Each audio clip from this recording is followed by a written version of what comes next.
अस्सलाम वालेकुम नाज़रीन, मैं हूं वसीम अली। आप देख रहे हैं चैनल न्यूज़ पॉइंट। नाज़रीन, 3-4 न्यूज़ हैं जो आपके साथ डिस्कस करनी है। एक तो न्यूज़ यह है कि इमरान को क्या ज़रूरत पड़ी कि इमरान को अपने ज़ख्म दिखाना पड़ गया और उन्होंने सोशल मीडिया के ऊपर अपने ज़ख्मों की वो वीडियोज़ जारी कर दी, फुटेज जो है वो जारी कर दी। क्या वजूहत थी कि इमरान को ये करने की ज़रूरत पड़ी या नौबत आई?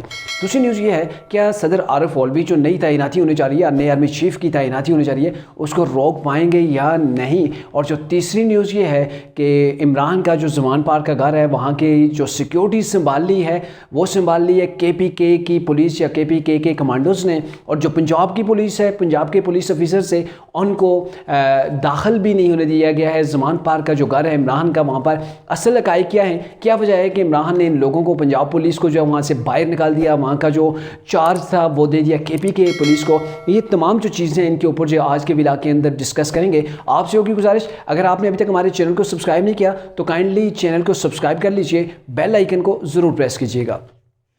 नाज़रीन, आपने एक देखी होगी फुटेज, इमरान के वो वीडियोस जारी हो चुके हैं, उनके फ़ोटो बनाए गए हैं कि जिसके अंदर इमरान वो अपने गोलियों वाले ज़ख्म दिखा रहे होते हैं कि जब उनकी वो बैंडेज की जाती है या उतारी जाती है तो वो एक वीडियो जो है वो पब्लिक की हुई है। उस वीडियो के बाद सोशल मीडिया के ऊपर एक तो तहरीक इंसाफ के जो लोग हैं वो बता रहे हैं, देखें जी आप तो कह रहे थे गोली एक भी नहीं लगी, यहाँ पे देखें इतनी गोलियाँ लग गई हैं, 3 ज़ख्म हैं। और दूसरी जानब जो अपोजिट साइड है, चाहे मुस्लिम लीग नून है, पीपल्स पार्टी है, वो लोग ये दावा कर रहे हैं कि ये जो ज़ख्म इमरान दिखा रहे हैं ये फेक वीडियो है। और ऐसे कई स्टिकर्स भी मिलते हैं और ऐसे मेकअप भी मुख्तलिफ जो है वो होते हैं, जैसे फिल्मों के सीन होते हैं वहाँ पे ज़ख्म दिखाए जाते हैं। तो ये चीज़ें नॉर्मल हैं, ये चीज़ें दिखाई जा रही हैं और सोशल मीडिया के ऊपर ये बहुत बड़े पैमाने के ऊपर इस चीज़ के ऊपर डिस्कस किया जा रहा है कि ये जो ब्लड था, देखें आप बैंडेज के टॉप पे ज़्यादा लगा हुआ है और जैसे जैसे बैंडेज खुलती जा रही है तो निचली जो सतह है, आखिर वाली सतह है, वहाँ पे ब्लड कम है। तो ऐसा होता नहीं कि ज़ख्म के इर्द गिर्द जो जगह होती है वहाँ पे ज़्यादा ब्लड होता है और टॉप बाउंड्रीज जो होती हैं बैंडेज की,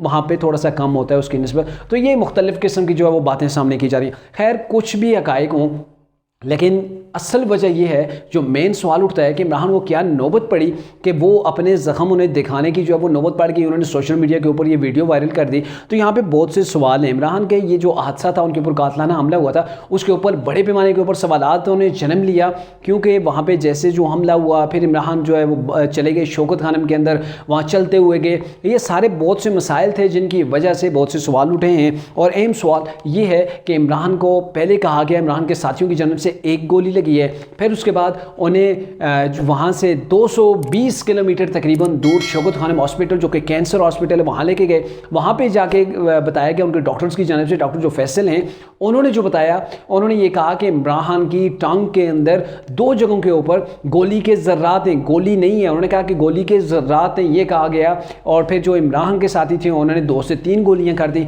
और फिर इमरान ने प्रेस कॉन्फ्रेंस की, जबकि पहले उनकी जो टांग दिखाई गई थी, एक टांग थी ज़ख्मी जिसके ऊपर वो उस वक्त जो काम किया जा रहा था। लेकिन बाद में जब इमरान ने प्रेस कॉन्फ्रेंस की तो इमरान ने दोनों जो उनकी टांगें थी वो प्लस्तर के अंदर लिपटी हुई थी। और यहाँ पे आप ये भी अंदाज़ा लगाएं कि पहले एक गोली कहा गया, फिर 2 गोलियों के जो है वो ज़र्रात इमरान की टांग के अंदर पाए गए और फिर उसके बाद 3 गोलियों की भी आवाज़ हुआ वो चली। डॉक्टर्स ने बताया था, उन्होंने तो सिर्फ 6 उनके ज़र्रात का बताया था।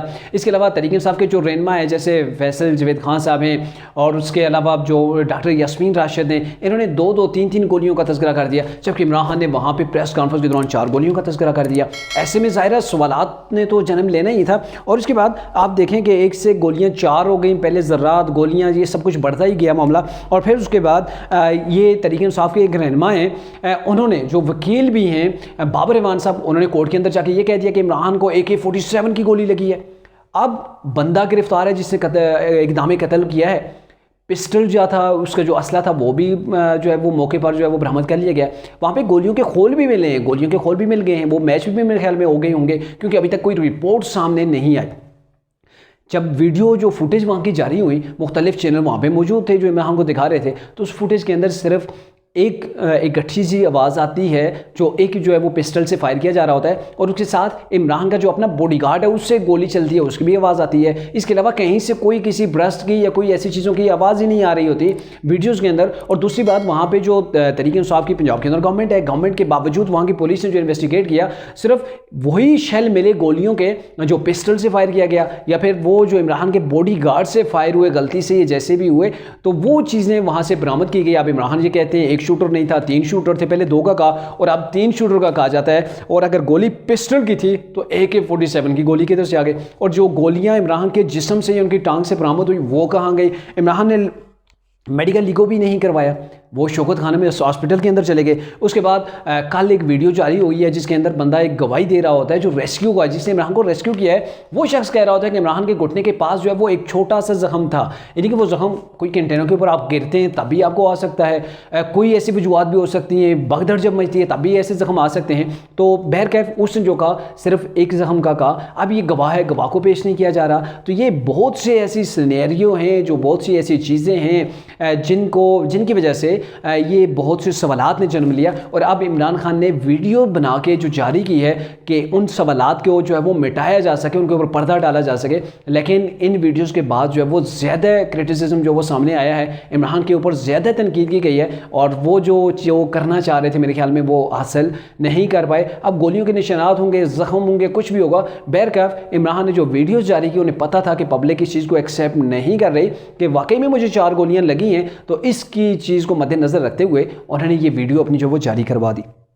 अब दूसरी न्यूज़ के आप ऊपर आते हैं कि इमरान खान का जो ज़मान पार्क के अंदर जो घर है वो पंजाब के अंदर आता है। वहाँ की जो सिक्योरिटी है आमतौर पर जो होती है वो पंजाब पुलिस की सिक्योरिटी होती है। वहाँ की सिक्योरिटी ऑलरेडी बढ़ा दी गई है जब से इमरान के ऊपर जो है वो हमला हुआ है। और आज तो ये भी बता दिया गया है कि इमरान की जो बाहर रोड वाली साइड है ज़मान पार्क की, तो उस घर की जो जितने भी शीशे वगैरह थे उन सबको चेंज कर लिया गया है। वहाँ पर बुलेट प्रूफ किस्म के जो है शीशे भी लगा दिए गए। लेकिन जो बड़ा मामला ये पेश आया है कि पंजाब पुलिस के जो ऑफिसर्स थे इमरान की सिक्योरिटी चेकअप के लिए वो अंदर जा रहे थे, उन्हें पुलिस के जो KPK से जो पुलिस आई हुई है उसके जो कमांडोज थे उन्होंने रोक दिया कि आप अंदर नहीं जा सकते, आपको इजाज़त ही नहीं है। तो ये क्या वजह है कि इमरान खान ने पंजाब की, जहाँ पे तरीके इंसाफ की गवर्नमेंट है, पंजाब का इलाका है, पंजाब के अंदर जो है वो पंजाब पुलिस का काम है सिक्योरिटी प्रोवाइड करना, वहाँ पे इमरान खान KPK की पुलिस है। यहाँ पर इन्होंने ये अमल करके पंजाब पुलिस की जो क्रेडिबिलिटी है उसके ऊपर सवालिया निशान उठा दिया। अब क्या वजह है कि ऐसा सवालिया निशान उठा दिया गया है? मेरे ख्याल में इसकी बड़ी वजह यह है कि इमरान खान पंजाब पुलिस के ऊपर बड़े पैमाने के ऊपर गुस्से हैं कि इमरान की FIR नहीं दर्ज की गई, जबकि जो इमरान की FIR थी, जो उसके अंदर जो उसका मतन वो दे रहे थे, जो इमरान चाहते थे, वो FIR मेरे ख्याल में कोई भी ऑफिसर नहीं दर्ज कर सकता, अपने ऊपर ये सारी जिम्मेदारी नहीं ले सकता था, क्योंकि इमरान के पास कोई प्रूफ नहीं थे, उनके पास कोई सबूत नहीं थे कि जिनके ऊपर इल्ज़ामात लगाए जा रहे थे, जैसे प्राइम मिनिस्टर के ऊपर, इंटीरियर मिनिस्टर के ऊपर, और एक इदारे के एक अहम जो शख्सियत है, एक अहम ओहदे के ऊपर फाइज शख्स है, उसके ऊपर जो इल्ज़ामात लगाए जा रहे थे। तो नकाब मतलब सबूत थे ही नहीं जिसकी बेस के ऊपर उन्होंने वो दरख्वास्त या वो जो है वो FIR नहीं काटी जो इमरान चाहते थे। अब इमरान खान ने मेरे ख्याल में ये गुस्सा उतारने के लिए KPK की पुलिस को बुला लिया है पंजाब के अंदर। और यहाँ पे आप देखें कि वही बात हो गई है, पंजाब की पुलिस और KPK यानी कि दो जो प्रोविंस हैं वो एक दूसरे के आमने सामने आके खड़े हो गए हैं, और यहाँ पे KPK की पुलिस को जो है वो बुला लिया गया। बड़ी हैरत अंगेज़ ये मामला है। अब पता नहीं इमरान क्या चाहते हैं, ये क्या साबित करना चाहते हैं, लेकिन इमरान ने जो इकदाम किया है वो काफ़ी जो है वो बहुत सी चीज़ों के पोल भी खोल रहा है कि उन्होंने कैसे पंजाब पुलिस के ऊपर जो क्रिटिसिज्म जारी कर रखा है, और उनको जो है वो डी वैल्यू दिखाने के लिए KPK की पुलिस बुलाई जा रही है कि पंजाब की पुलिस के ऊपर मेरा कोई भरोसा नहीं है। इसके अलावा बात करते हैं कि नए आर्मी चीफ की तैनाती है। आप जितनी कोशिश करें, कोई भी चैनल ऑन करके देख लें, हर जगह आपको ये जो बहस लाजमी होती नजर आएगी कि नया आर्मी चीफ कौन होगा, आर्मी चीफ के जो मामला है कहीं ना कहीं वो डिस्कस हो रहा होता है। इसकी बड़ी वजह यह है कि पाकिस्तान के अंदर आर्मी चीफ की जो तैनाती होती है उसका बड़ा अहम रोल होता है। पाकिस्तान के हर मामले के ऊपर ये चीज़ इफेक्ट जो है वो डालती है। तो इसी सिलसिले के अंदर हर जगह इसी के ऊपर बहस हो रही है। और आज जो मैं आपको इससे बात करने जा रहा हूँ वो भी यही है कि ये इमरान ने पहले प्रेशर डालने की कोशिश की थी सदर के ऊपर कि आप जो समरी आपके पास जो वज़ीर-ए-आज़म भेजेंगे उसके ऊपर आपने दस्तखत नहीं करना नई तैनाती के हवाले से। तो अब मामला यह है कि बड़ा सवाल ये उठता है कि क्या जो सदर आरिफ अलवी हैं वो जो समरी उनके पास आएगी उसे डिले करेंगे या फिर फौरी तौर पर उसे अप्रूव करेंगे। माजी अगर देखा जाए इनके माजी के अंदर तो ये है कि इन्होंने बहुत से ऐसे इमेच्योरिटी के काम किए, इमेच्योर काम किए हैं जो हमारे सदर हैं, सदर आरिफ अलवी साहब। जैसे कि उन्होंने पहले भी वो ऐसे इक़दामात उठाए हैं जिनमें एक तो ये था कि इमरान की जानिब से, इमरान के कहने के ऊपर जब अदम एतमाद आई थी तो असम्बलियों को तहलील का नोटिफिकेशन था, उस समरी के ऊपर इन्होंने दस्तखत कर दिए थे। और उसके अलावा इन्होंने जस्टिस फाइज ईसा के खिलाफ सदारती रेफरेंस भी मूव कर दिया था। तो ये चोटी वाले काम तो ये पहले भी करते रहे, लेकिन यहाँ पे एक बड़ा अहम नुकता है, क्योंकि मुझे नहीं लगता कि इतनी बड़ी जो एक अहम तैनाती होने जा रही है एक इदारे के सरबराह की, तो इतनी उन वो जो है वो सदर आरिफ मौलवी साहब में इतनी हिम्मत कर दिखाएं कि उसको रोक लें या फिर रोक कर मुतनाज़ा बनाने की कोशिश करें। मेरे ख्याल में वो ऐसा नहीं करेंगे, क्योंकि ये मामला कोई छोटा नहीं, एक बहुत बड़े लेवल का मामला है और अब देखा जाएगा कि वो क्या करते हैं। लेकिन मेरे ख्याल में जो मेरे नॉलेज के अंदर आ रहा है कि इमरान की जो एक्सपेक्टेशन है वो दरी की दरी रह जाएंगी और नए आर्मी चीफ की तैनाती जो है वो हो जाएगी। और उसके लिए आपको पता है कि 18 से 19 नवंबर को जो है वो ये समरी मूव हो जाएगी, और जब समरी मूव हो जाएगी तो वो लास्ट में जाएगी, सबसे लास्ट में वो प्रेसिडेंट के पास, यानी कि सदर आरिफ मौलवी के पास, और मुमकिन तौर पर वो उसके ऊपर दस्तखत करके उसको अप्रूव करेंगे। क्योंकि मैं नहीं समझता कि वो इतना आगे बढ़ जाएंगे कि फ़ौज के चीफ ऑफ आर्मी स्टाफ की तैनाती के ऊपर जो है वो इतना बड़ा वो सवालिया निशान लगा दें। मेरे ख्याल में ऐसा मुमकिन नहीं है।